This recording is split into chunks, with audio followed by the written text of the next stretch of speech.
Welcome to the online session of the school. It's your maths class 8। ठीक है जी, तो previous class में हमने 4.2 का सेकंड क्वेश्चन सॉल्व किया था। ठीक है, अब थर्ड क्वेश्चन सेकंड क्वेश्चन थोड़ा डिफरेंट है, तो इसलिए मैं यहाँ पर सॉल्व कर रही हूँ। गौर से देखिएगा।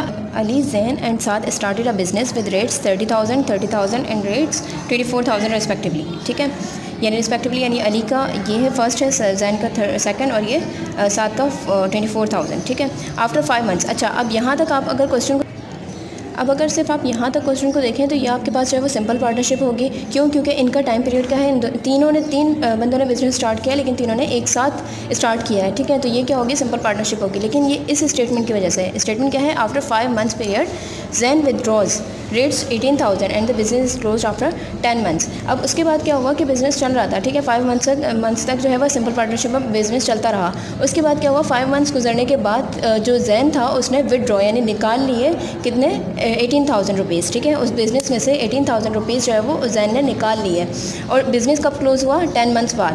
ठीक है, अब इस स्टेटमेंट की वजह से आपकी जो पार्टनरशिप है वो कंपाउंड पार्टनरशिप बन गई। ठीक है, अब क्या करेंगे, अब वही, अब जब क्योंकि कंपाउंड पार्टनरशिप है तो आप इफेक्टिव इन्वेस्टमेंट निकालेंगे। ठीक है, फिर रेशो जो है वो इफेक्टिव इन्वेस्टमेंट्स का निकालेंगे। तो आइए देखते हैं।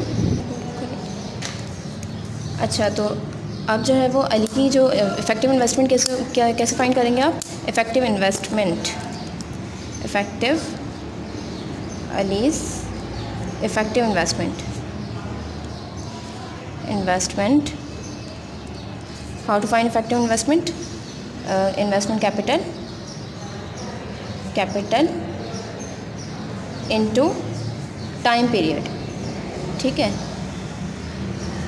अच्छा, तो अब ये अली की जो इन्वेस्टमेंट जो इफेक्टिव इन्वेस्टमेंट होगी वो क्या होगी, 30,000 इन्होंने जो है वो इन्वेस्ट किया था, और टाइम पीरियड कितना था, क्योंकि 10 मंथ्स बाद प्रॉफिट हुआ है, मतलब 10 मंथ्स बाद जो है वो जो आपका बिजनेस है वो क्लोज हुआ है, तो टाइम पीरियड कितना हुआ, 10 मंथ्स। ठीक है, तो ये आ गया 3, ठीक है, 30,000, राइट, नो 3 लाख। ठीक है, 10 से मल्टीप्लाई होगा 3 लाख। अच्छा, उसके बाद जो है वो कौन सी है, जैन की इफेक्टिव इन्वेस्टमेंट, जैन्स इफेक्टिव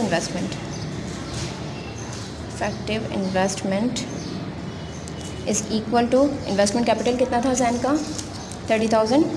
ठीक है, अच्छा 30,000 मैं यहाँ लिख लेती हूँ इसको, 30,000, और इन्होंने भी क्या, अच्छा अब देखिएगा जैन ने विड्रॉ किया था। ठीक है, तो अब इसकी इफेक्टिव इन्वेस्टमेंट कैसे बनेगी कि 30,000 उन्होंने 10 मंथ्स के लिए लगाए थे बिज़नेस में। ठीक है, लेकिन उन्होंने क्या किया, 5 मंथ्स बाद जो है वो 18,000 जो है वो बिज़नेस से निकाल लिए थे।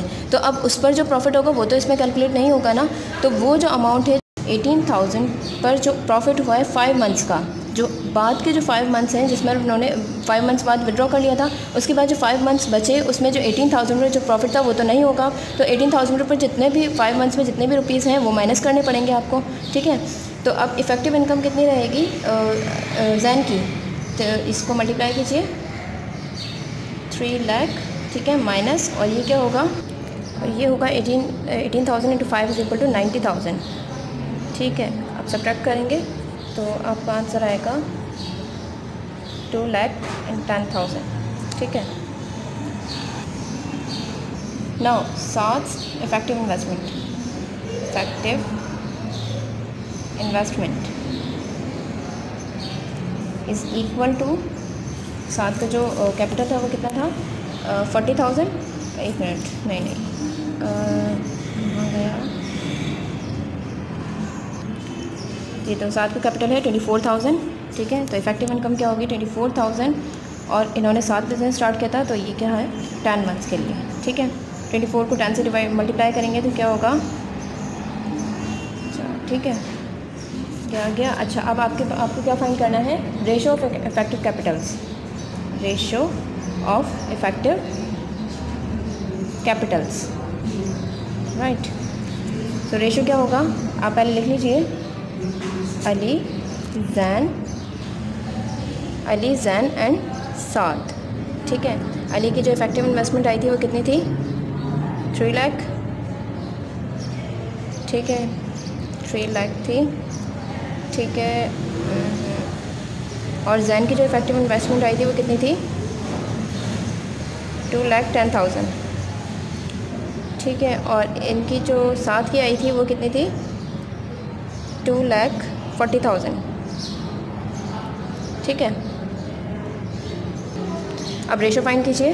तो you can write this as 3, 30, 21 and 24, 40, 40, 40 cancel होंगे। ठीक है, और ये होगा 3 से, 3 10 से 30, 3 7 से 21, इट्स अ रेशो, एंड 3 8 से 24, राइट। सो रेशोज़ क्या हैं आपके पास, 10, 7 एंड 8। अब sum of the ratio find कीजिए, वही प्रोसेस है। Sum of the ratios is equal to 10 + 7 + 8 and it is equal to 25, right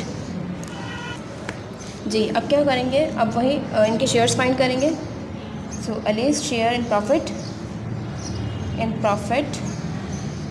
formula same रहेगा। फार्मूला क्या है, अलीज रेशो क्या है, 10, और sum of the ratio divided by sum of the ratio is equal to 25 and multiplied by total profit. What was the total profit, 37,500, right जी। तो अब cancellation करेंगे, 5 5 से 25, 5 6 से 30, 5 7 से 35। ठीक है, 35 36 37 2, 5 5 से 25, 0 0। ठीक है, ये कैंसिल हो जाएगा, 5 1 5, 5 2 से 10। तो जब आप 7500 को मल्टीप्लाई करेंगे 2 से, तो ये हो जाएगा 15,000। ठीक है, now Zain's share in profit वही होगा। ज़ैन का जो रेशो है 7 divided by sum of the ratio, ठीक है, और मल्टीप्लाइड बाय 37500। ठीक है, कैंसिलेशन करेंगे, वही 7500, और ये 5 सेकेंड कैंसिल हो सकता है, 5 1 5, 5 1 5 6 7, 5 5 से 25, 0 0। ठीक है, 7 को 15 से मल्टीप्लाई कीजिए, ये होगा 10,500। ठीक है, अच्छा, और लास्ट है 7 शेयर इन प्रॉफिट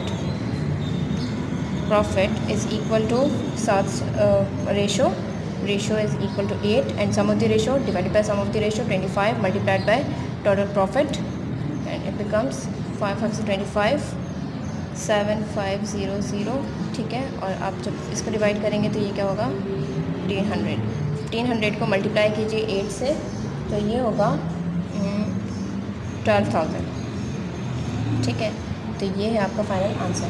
सो ये क्वेश्चन आपको समझ आ गया होगा। अच्छा, बाकी अब जो है नेक्स्ट क्लास में हम इनहेरिटेंस के वाले क्वेश्चंस करेंगे।